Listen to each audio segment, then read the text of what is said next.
मंदा म्हात्रे बोलतायत, आपण थेट जाऊया, काय म्हणतायत ऐकूया. ची परीक्षा पूर्व एक्झाम असते, त्याच्यामध्ये 41 नंबरचा प्रश्न होता की शिक्षणामुळे महिलांची प्रजनन क्षमता कमी होते आणि कारण विचारले. किती गंभीर बाब आहे ही. अशा पद्धतीने एक महिला आमदार म्हणून तुम्ही आवाज उठवणार काय?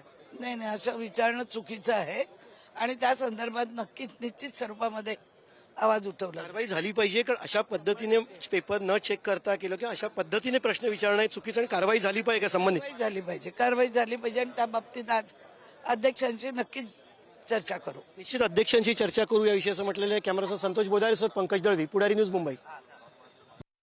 आपल्यासोबत आमदार अमशा पाडवी, आमची जी विधान परिषदेमध्ये तुम्ही होतात, नंतर एकनाथ शिंदेसोबत गेलात, आता निवडून आलेला आहात. पहिल्या दिवशी काय भावना आहेत? विधानसभेत जाणार आहात तुम्ही. आता विधान परिषदचा अनुभव मला या 2-2.5 वर्षाचा आहे आणि माझंही स्वप्न होतं की आपण लोकांमधून निवडून जायला पाहिजे आणि विधानसभामध्ये सुद्धा आपण पोचायला पाहिजे. आणि ते स्वप्न माझ्या 2च वर्षाने या महाराष्ट्र राज्याचे मुख्यमंत्री शिंदे साहेबांनी मला विधानसभाचं तिकीट दिला आणि मी निवडून आलो.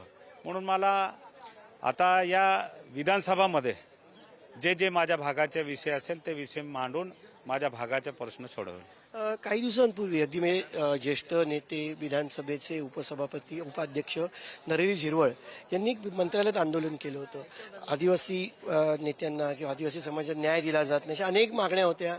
या मागण्या आता तुम्ही सत्ताधारी पक्षातले आत्ताही आहात, या मागण्या लावणार आहात का तडीच? कारण मुख्यमंत्री त्यावेळेचे एकनाथ शिंदे भेट देत नव्हते किंवा देवेंद्र फडणवीस. जेव्हा जे मागण्या होत्या आमच्या ते मान्य केलं ना. आमचा होता का कोर्टाच्या अधीन राहून